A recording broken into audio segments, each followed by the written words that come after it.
اللہ کو پہچاننا کلیتاً فطرت پر مبنی ہے. انسان کی فطرت میں، اس کی روح میں اللہ کی معرفت، اللہ کی محبت موجود ہے. اس پر ظہور کے پردے پڑ گئے ہیں، تم ادھر متوجہ ہی نہیں ہوتے. تم نے کبھی اپنے قلب کی گہرائیوں میں اتر کر دیکھا ہی نہیں. تم تو باہر کی دنیا میں مگن ہو، مادی دنیا میں لگے ہوئے. کچھ تو بقول شاہ ولی اللہ وہ حیوانیت کی سطح پر آ جاتے ہیں بیچارے. صبح سے شام تک کی کمر توڑ دینے والی محنت کے بعد بھی ان کی بنیادی ضرورتیں زندگی کی پوری نہیں. وہ کیا کسی سے لو لگائیں گے، کیا خدا کو یاد کریں گے؟ قاد الفقر ان یکون کفرا. یہ فقر اور احتیاج اور مفلسی تو انسان کو کفر تک پہنچا دیتے. حضور کی حدیث. تو تم ادھر متوجہ ہو، ہماری طرح متوجہ نہیں ہوتے. حضرت ابراہیم کا قول کیا تھا؟ انی وجہت وجہی للذی فطر السماوات والارض حنیفا وما انا من المشرکین.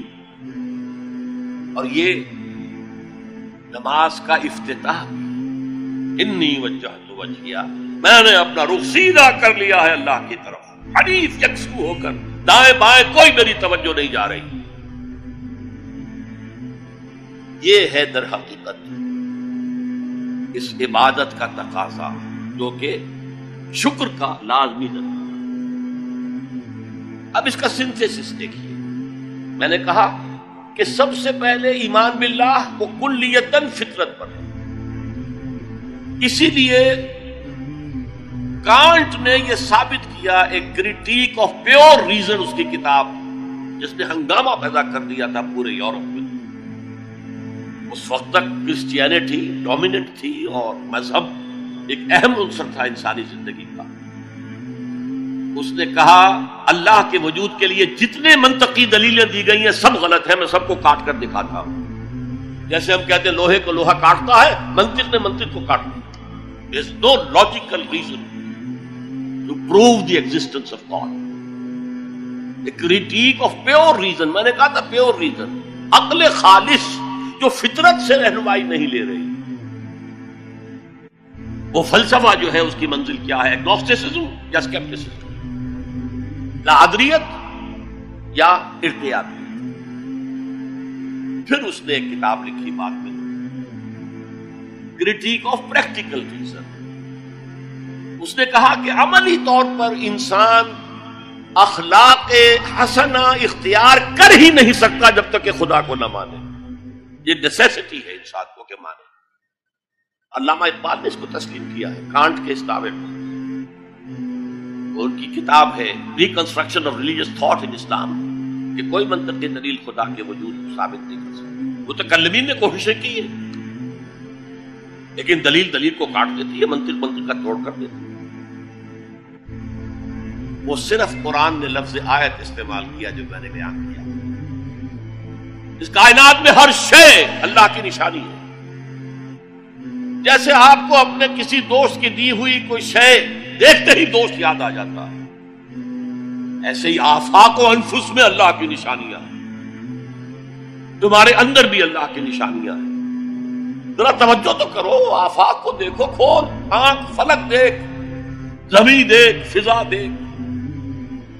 افلا ينظرون الى الابل كيف خلقت والى السماء كيف رفعت والى الجبال كيف نصبت والى الارض كيف سطحت فذكر انما انت مذکر. کیا یہ دیکھتے نہیں، غور نہیں کرتے اونٹ کو کیسے پیدا کیا گیا، کتنا اپنے ماحول کے ساتھ مناسبت رکھتا ہے.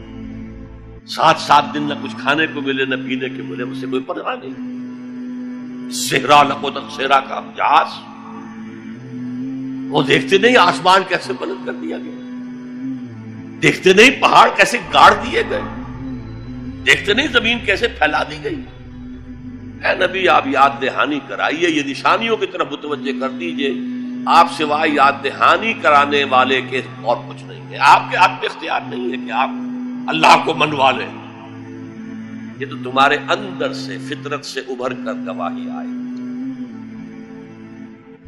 اب دیکھیے اس کے لیے آیت جسے میں یہ قرآن مجید کی طویل آیات میں سے جیسے آیت البر ہم نے پڑھی تھی، ان فی خلق السماوات والارض واختلاف اللیل والنہار والفلک التي تجری فی البحر بما ينفع الناس وما انزل اللہ من السماء من ماء فاحیا به الارض من بعد موتها وبث فیہا من کل دابۃ وتصریف الریاح والسحاب المسخر بین السماء والارض لآیات لقوم یعقلون۔